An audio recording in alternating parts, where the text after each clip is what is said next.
Hey everybody, Tchadas Leo here, host of Our Native Land through Czech Podcast Studios. Now you may have noticed, once again, we have gone North Island outside of the studio. This time we are at the I-Hos Gallery. The I-Hos Gallery is in Comox, and we're on the Comox First Nation Reserve here, and I'm with Ramona Johnson. She's the manager of this wonderful gallery. She's been here 25 years since the gallery first opened, and that anniversary just happened in November of 2020. So Ramona, thank you so much for being on Our Native Land and having me here. Yes, I'd like to welcome you to our beautiful Comox First Nation I-Hos Art Gallery, and my traditional name is Sotsa Heitsimga, and my name is Ramona Johnson. Been at the gallery here for 25 years, and I am a Comox band member. Fantastic. Well, let's get right into it. So we're sitting in the gallery right now. It's a beautiful gallery. So for those who are just listening to the podcast, can you take them through and describe the gallery and what exactly are they going to see and experience when they walk through the door? So when you come to I-Hos Gallery, we're right across from the water, so you get lots of wildlife around here when you pull into our parking lot, and you'll see our beautiful band office with all the beautiful cedar and all the windows. But then you get into the parking lot, we're the building with no windows. But we are the building that once you step into here, you'll go, wow, because it's built so that it's like a traditional big house, and you'll see that we are situated right in front of our ceremonial big house. So when you open the doors, you'll go woo, because we try and set it up so that the first thing you see when you open is all our masks and things that we'll have for people viewing and for purchasing. And you'll see that we've got a lot of big house themed poles in here, as in the cedar poles for our beamings and the ceiling. So it's a lot of cedar when you step in. And then we've set the gallery up so that when you come in, it's going to be your clothing in one area, your masks and cedar in another area. And so we've kind of tried to set the gallery up so that it's set in their areas. Yeah, absolutely. And I can tell everything's really well calculated and real organized. And I was a little concerned when I did pull up, a place without windows. Some people might find it, like myself, claustrophobic, but it has such a beautiful way of tying into the design. And I think it will kind of take away from a lot of the lighting that you've spent to, display everything properly. So it's really nice. Yeah, if we had windows, we wouldn't have enough room for everything we have. That's true. Yeah. Nobody even thinks of that. Like that window could have been like 3 other art pieces if it was in there, right? Yes. Absolutely. So let's get into talking a bit of the history of the gallery. Like I said, it just celebrated the 25-year anniversary, November 2020.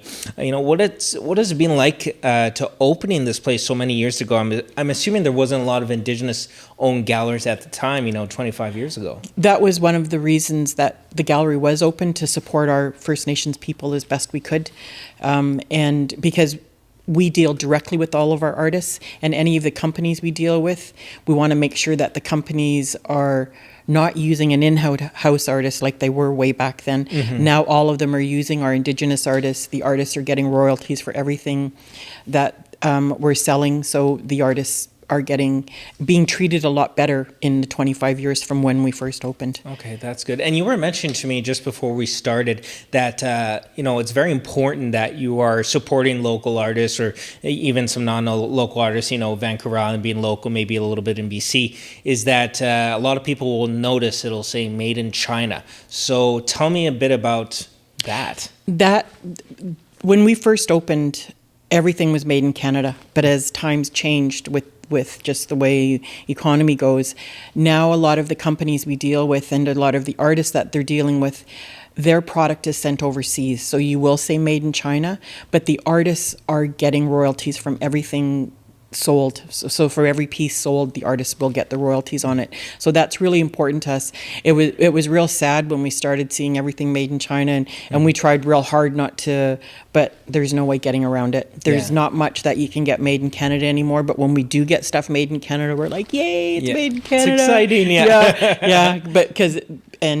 but we do have product that is made in China, but know that the artists are still getting royalties from it all. Okay. Now, I know with some artists, sometimes sometimes they sign, contracts with a distribution company. Some artists are just purely on their own. So what's the process like on curating some of this artwork? Are you talking directly to them? Are you dealing with a lot of distributors? Is it a mix of the two? It's a mix of the two. We do our best to try and support the artists. It's actually the artists that have directed us to what companies they're dealing with.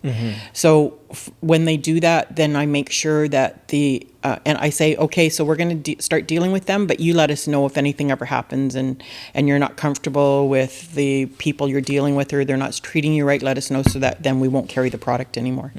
So it's actually the artists that have directed us to any of the companies we're dealing with. And for us, when we say local for us is on Vancouver Island. So because we're situated right in the midst of our three nations that we have here on the island, the Nuu-chah-nulth, the Coast Salish, and the Kwakwaka'wakw. So any artists that are coming through, we deal directly with them, as many as we can. So with all of our jewelry is going to be from the artists bringing their product to us. There's we don't buy mass-produced jewelry, because I think when people are going to the sterling silver jewelry or the gold, they want that hand carved, not mass made. Yeah, I don't do anything that's mass. And that, I was telling you, that was kind of sort of the problem that they're finding, especially on the mainland. I was talking about an article that I read, and I mentioned it on another episode of Our Native Land. It's just a lot of these shops in downtown Vancouver, and some of it looks quite realistic, Yes. but it's so mass produced. It's made in China, but there's no consultation, there's no compensation. So I think a lot of people, especially with the pandemic, they're looking to ways to make sure that what they're buying is supporting their economy directly. So we'll make sure that you have the artist's name and where they're from, and then the artist, whatever legend they want to carry with it, and the territory that they're from, so that you know that you're buying authentic native artwork from them. We do have some of our companies that are trying to get into doing some of the sterling silver where they mass produce it, but I won't buy it from them, because then we're taking away from the artists that we're supporting directly. Yeah, absolutely. So I'm pretty careful about what I'm getting, because I don't want to take away from dealing directly with my artists, and I'll discuss that with them. I'll say, they have this, did you? And they said, oh, do you mind? And I says, I'm going to do however you direct me to. Yeah, absolutely. So, I think it's like if you would to go into a restaurant and they just start curating frozen food all the time for everything, and they don't take the time to go down even just to the grocery store and support the grocery store, right? So to get fresh products. So I feel like it's the same way. You're coming onto a reserve to experience an authentic shopping experience, and making sure you're supporting those artists. Absolutely. Yeah. So the artists are the ones that have a lot of say on what we do in here. It's not, I'm going to check with them and say, hey, this is going on. How do you see us? What do you want us to do? How do you want us to support you? Tell me how you want it, how you see it working out. Yeah. And so and it does change over the years. Being open 25 years, we've dealt with a lot of artists. So I couldn't tell you how many we have. Yeah, no, we were talking about can you give me a number? It's kind of hard, because you said there's distributors, and those distributors have a whole umbrella of artists on top of the ones that you may just deal with directly, right? Yes, and then dealing with directly, we'll I always try and support new artists as they're coming up. So I'll say, I'll talk to them about their pricing, and make sure they're not outpricing themselves, so other galleries will say, oh, no thank you, no thank you. Exactly. I'll give them a reason why I'm going to say no. Or I'll help them and say, if we're going to put this here, do you want to come look at this and see where you need to just clean it up a little bit so that it's kind of the same. And so I really like to help artists as best I can when they're first starting out. And I'll always just buy a little something from them to help them with coming our way. Yeah, that's really nice. Yeah. So let's talk about, why is this business so important to the Comox First Nation? I mean, it's been a staple of Vancouver Island, but more importantly, it's might have been one of the first businesses that the Comox First Nation ever decided to invest in. I think we are one of their first businesses. Yeah. That they... what was important because of course Chief and Council are the ones that opened the gallery, and I just applied for the job and got it. So for them, it was to support our people, because back 25 years ago, our artists weren't being respected a whole lot in the industry. So with us opening up our own galleries, we're able to give our people the respect that they deserve and support them in their artists, and to make sure that because there's always understanding the differences between our cultures, like we're not all the same. Knowing that on Vancouver Island we have 3 nations of people, and each of their way are a little bit different, and pointing it out to them when they're purchasing and letting them know, oh no, that's from the Nuu-chah-nulth territory. That's not just from, we're not just one nation. We have our own ways, and I like to help people understand what they're purchasing. And I think sometimes a misunderstanding too, when people are maybe doing a territory acknowledgement, is that they'll maybe just name one nation, like it might be more than one. So, and I think that's important maybe in this situation, is that there's just not one category of art and carving and jewelry. There's several people and tribes that are contributing to the overall idea of what Indigenous art is, right? Yes. Yeah. Because I like the customers to understand that they're buying a piece of the artist's family. Because a lot of the artists, it's their family legends, and it's from their family that you're purchasing this from. So that's why when I'm purchasing, and any of us are purchasing, I like the artist to tell us why did you do this piece? What do you want whoever has this to know? So that's what is really important to me, so that the customers understand that they're purchasing a culture. Absolutely. Right? Now, I just mentioned territory acknowledgement, so we are on the Comox First Nation. Do you think being literally on the reserve right by the water, like next to the traditional big house, the band office, does that separate you as an art gallery, let's say in the rest of British Columbia? Because I'm sure there's a couple more Indigenous art galleries now, but what separates you from everyone else? I think being band owned and operated is you're supporting the Comox First Nation people. Directly. Yeah. Absolutely. Yeah. So just on your website alone, I saw 9 different categories under where people can shop, right? So can you maybe explain some of them or all of them? It depends what you can remember off the top of your head, but you got a lot of sections and a lot of things that might tailor to different shoppers. It's really hard.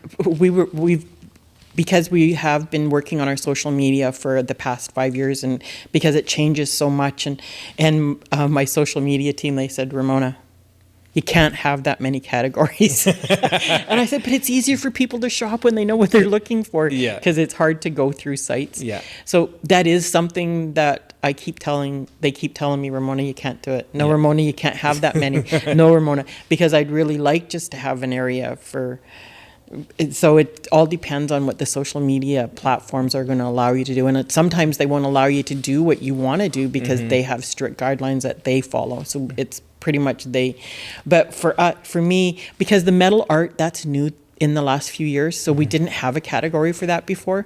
So I don't even know if we have a category for metal art. These are where the problems come. Yeah. Like I know we just got a children's... Where's the line, right? Yeah, we just got a children's button in because I said, you know what, you guys, we need that children's button. We have a lot of kids stuff. Yeah, I saw that over there, and I'll make sure to show that. It's really cool. The puppets, I like those. Well, the kids area has grown.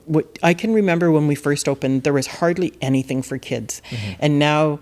they've got the finger puppets, they've got the bathtub toys, they've got lots of really good books, and it's just expanded so much over the years, and that's why we never had a kids button, but now we have a kids button. So it's for people, because lots of people like to buy for newborns, because we got it before. We just used to have blankets and baby moccasins, but now there's so much more to it. Yeah, absolutely. Especially on an education level, I think a lot of artists are realizing I can educate and distribute my art at the same time. Share our culture through education, through the kids, and that has really expanded a lot especially in the book area.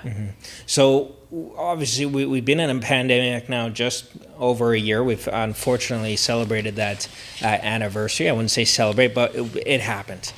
So how have you fared? You said you were pretty good and set for online. So how's the business been for that? When the pandemic first hit, of course, we closed our doors. Yep. And everybody was not ready for shop online. But luckily, because I had been kind of ready for shop online, I was able to get a consultant in with us and brush everything up and get it ready for shop online and pick up only. So we did that for the first few months. And like everybody, we've been, you cut your hours back, cut all this back, cut that back to get through the pandemic. Absolutely. And so we are going to make it. So that's the one good thing. There's only 2 of us that work here right now, but it's working because we're pushing shop online and then pick up in store. Absolutely. And at the sort of the height of business here, especially during tourist season, do you have more? You would have more than 2 employees, I'm assuming.